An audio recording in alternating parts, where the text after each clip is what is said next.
नमस्कार दोस्तों। आज के इस वीडियो में हम चर्चा करेंगे मकर राशि का मई 2025 का संपूर्ण राशिफल। मकर राशि की जो साढ़े साथी है वो मार्च महीने में ही समाप्त हुई है, लेकिन साढ़े साथी समाप्त होने के बावजूद भी जो स्ट्रेस टेंशन है वो बिल्कुल भी समाप्त नहीं हुए हैं। हालांकि आपने देखा होगा कि आपके जो वैवाहिक जोड़ीदार हैं उनके साथ जो बातें हैं वो ठीक नहीं चल रही है। आपका जो कार्य क्षेत्र है वहाँ पर भी जो बातें प्रॉब्लम कॉम्प्लिकेशंस है वो थोड़े बढ़ चुके हैं।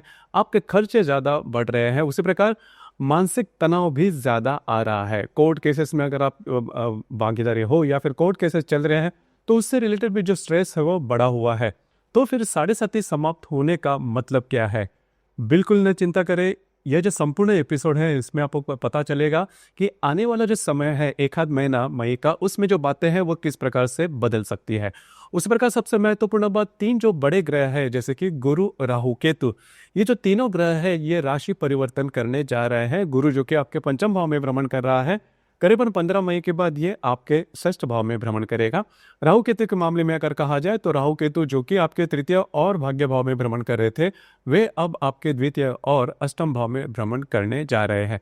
बाकी जो भी ग्रह है उसके प्रभाव परिणाम किस प्रकार के होंगे, डिटेल में चर्चा इस वीडियो में हम करने वाले हैं।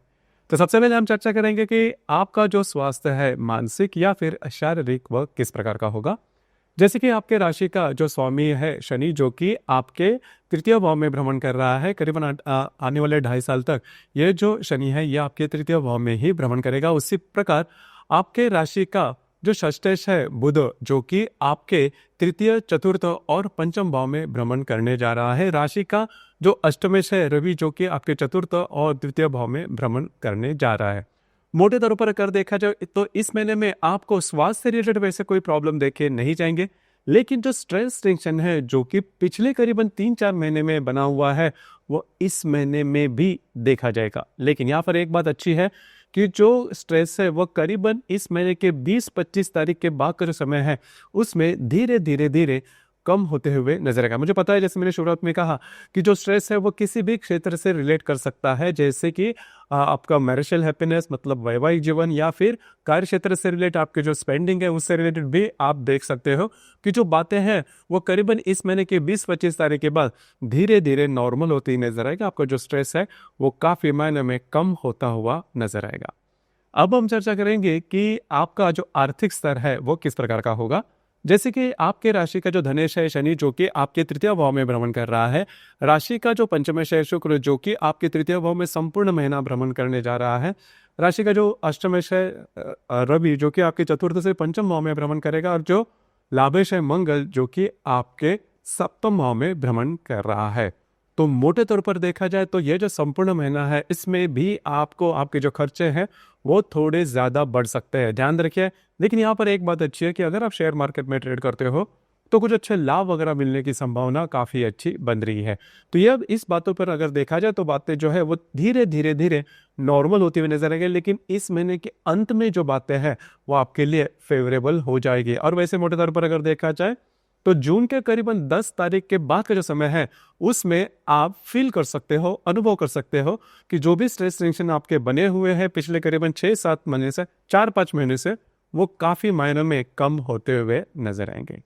अब हम चर्चा करेंगे गृह सौख्य के मामले में। जैसे कि आपके राशि का जो चतुर्थेश है मंगल, जो कि आपके सप्तम भाव में भ्रमण कर रहा है। उस प्रकार आपके चतुर्थ भाव में जो बुध है वो भी भ्रमण करेगा 7 तारीख से लेकर 24 तारीख तक। और जो रवि है जो कि आप ही के चतुर्थ भाव में भ्रमण कर रहा है पिछले करीबन 15 दिनों से, वह करीबन 15 तारीख तक आपके चतुर्थ भाव में ही भ्रमण करेगा। तो घर के जो लोग हैं उनके साथ जो इंटरेक्शन है वो वैसे ठीक चलेगी, लेकिन घर के जो लोग हैं उनके स्वास्थ्य के बारे में थोड़ा ध्यान देना होगा। और जो भी बातें चल रही है वो इस महीने के करीबन अंत में धीरे धीरे पूरी तरह से समाप्त हो जाएगी। मतलब आपका जो स्ट्रेस है मतलब घर के मामले में वो भी काफी मायने में नॉर्मल होता हुआ नजर आएगा। इसी प्रकार अगर आप किसी के रिलेशनशिप में हैं वहां पर जो बातें हैं जैसे आप चाहते हो उस प्रकार से होगी। मतलब आपके रिलेशनशिप में जो व्यक्ति है उनके साथ बाहर घूमना फिरना, पिकनिक में जाना या फिर अच्छे समय गुजारना, इस प्रकार के अनुभव से आप गुजर सकते हो। अब दोनों में जो इंटरेक्शन है वो काफ़ी अच्छी देखी जाएगी। उसी प्रकार जो गर्भवती महिला है उनके लिए भी ये जो समय है वो काफ़ी अच्छा देखा जाएगा। लेकिन एक बात है, स्ट्रेस बिल्कुल भी नहीं लेना। अगर स्ट्रेस लेते हो तो थोड़ी सी कॉम्प्लिकेशन हो सकती है। जो विद्यार्थी वर्ग है उनके लिए जो संपूर्ण महीना है वो काफी ज्यादा शुभ फलदायी साबित होगा। हालांकि आपके पंचम भाव में पिछले एक आध महीने से भ्रमण, एक आध साल से भ्रमण कर रहा जो गुरु है वो 15 मई के बाद आपके षष्ठ भाव में भ्रमण करेगा, और षष्ठ भाव का जो गुरु है वो अशुभ फलदायी माना जाता है। हालांकि जो राहु केतु है वो भी राशांतर करने जा रहे हैं। ये जो तीनों बड़े ग्रह हैं उसके जो प्रभाव परिणाम है आने वाले 1-1.5 साल तक आपके राशि पर, मतलब मकर राशि पर किस प्रकार के होंगे, इस विषय पर हम स्वतंत्र रूप से वीडियो अपलोड कर रहे हैं। आप जरूर इसका लाभ लीजिए, इसके बारे में आपको पता चलेगा कि उसके जो प्रभाव परिणाम है वो किस प्रकार से मिलेंगे। उसी प्रकार वैवाहिक जीवन के मामले में अगर कहा जाए तो आपके राशि के सप्तम भाव में ही मंगल जो ग्रह है वो भ्रमण कर रहा है, और इसके प्रभाव आप में देखे होंगे। खास करके आपके जो वैवाहिक जोड़ीदार है वो आप पर हावी हो रहे हैं। आप दोनों में जो इंटरेक्शन है वो ठीक नहीं चल रही है, छोटी मोटी बातों को लेकर दिक्कतों का सामना करना पड़ रहा है। आपके जो वैवाहिक जोड़ीदार है उनके स्वास्थ्य के बारे में भी स्ट्रेस टेंशन देखा जा रहा है, और वो आपके ऊपर भी रिफ्लेक्ट हो रहा है। तो इन चीज़ों पर थोड़ा सा ध्यान देना आवश्यक है। हालांकि ये जो बातें हैं वो इस महीने के अंत में धीरे धीरे धीरे कम होते हुए नजर आएंगे, लेकिन फिर भी रहेगी, थोड़ा स्ट्रेस तो रहेगा। बस आपको इसी को थोड़ा सा टैकल करना होगा। कार्य क्षेत्र के बारे में अगर कहा जाए तो राशि का जो दशमेश है या फिर जो कर्मेश है शुक्र, जो कि आपके तृतीय भाव में भ्रमण कर रहा है, तो जो भी आपका कार्य क्षेत्र है उससे रिलेटेड थोड़ा घूमना फिरना ज्यादा हो सकता है। पर आपको लग सकता है कि जो स्ट्रेस है वो थोड़ा ज्यादा बन रहा है। आपके जो वरिष्ठ हैं उनका भी प्रेशर चल रहा है, आपके जो सहकर्मी हैं वो भी आपको ठीक से मदद नहीं कर रहे, जो ऑफिस पॉलिटिक्स है उस प्रकार के अनुभव भी आपको मिल रहे हैं। चिंता ना करें, इस महीने के करीब अंत में जो बातें हैं वो काफी मायनों में नॉर्मल हो जाएगी, और ये मान के चलिए जून के करीबन 8-9 तारीख के बाद ये जो संपूर्ण स्ट्रेस है वो आपका पूरी तरह से निकल जाएगा, और तब आपको लगेगा कि 7.5 जो है वो खत्म हो चुकी है। तो बिल्कुल चिंता ना करें। मोटे तौर पर अगर देखा जाए तो इस महीने के अंत का जो पीरियड है वो आपके लिए काफी ज्यादा शुभ फलदायी साबित होगा। अब हम चर्चा करेंगे ग्रह योगों के बारे में, उसके जो प्रभाव परिणाम है वो आपके राशि पर किस प्रकार से हो सकते हैं। जैसे कि दिनांक 2 तारीख को शुक्र और नेपच्यून की युति होने जा रही है आपके तृतीय भाव में।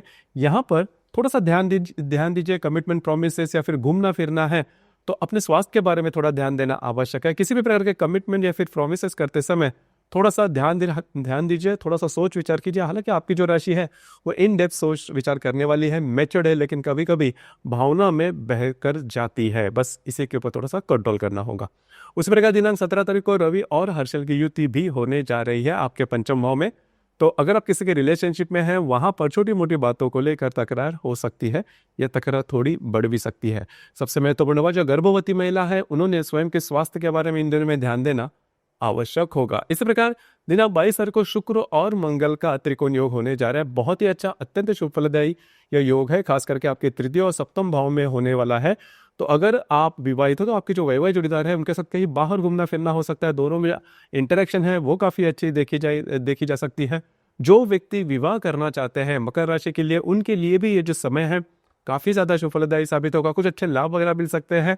आपने पहले कुछ अच्छा काम किया है तो उसके जो रिजल्ट्स है वो भी आपको इन दिनों में मिलने की संभावना काफी अच्छी बन रही है। जो काम आपके नहीं हो रहे, जिसमें काफी ज्यादा अड़चने आ रही है, उस प्रकार के काम आप हाथ में ले सकते हो।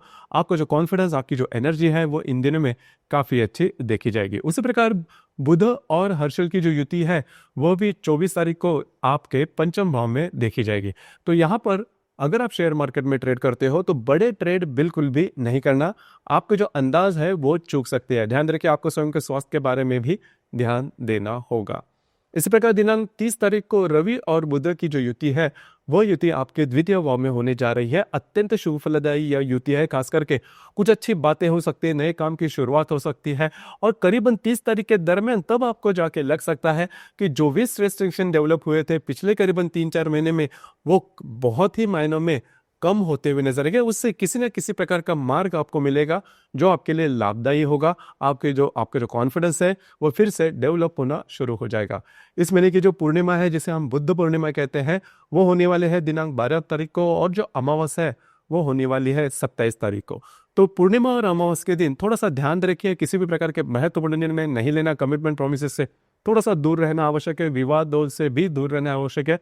ध्यान में रखिए, आपके सप्तम भाव में जो मंगल है वो आपको उकसाएगा विवादों को लेकर, तो बिल्कुल ऐसा न करें। हालांकि आपकी जो राशि है वो मैच्योर्ड है, कूल एंड कलेक्ट है, तो थोड़ा सा आपके at the back of mind ये बात ध्यान में होनी चाहिए कि यदि परिस्थितियां कितनी भी चाहे विरोध में क्यों ना हो, लेकिन आपको खुद पर कंट्रोल करना है, पेशेंस से काम लेना है। तो दोस्तों, यह था मकर राशि का मई 2025 का संपूर्ण राशिफल। धन्यवाद।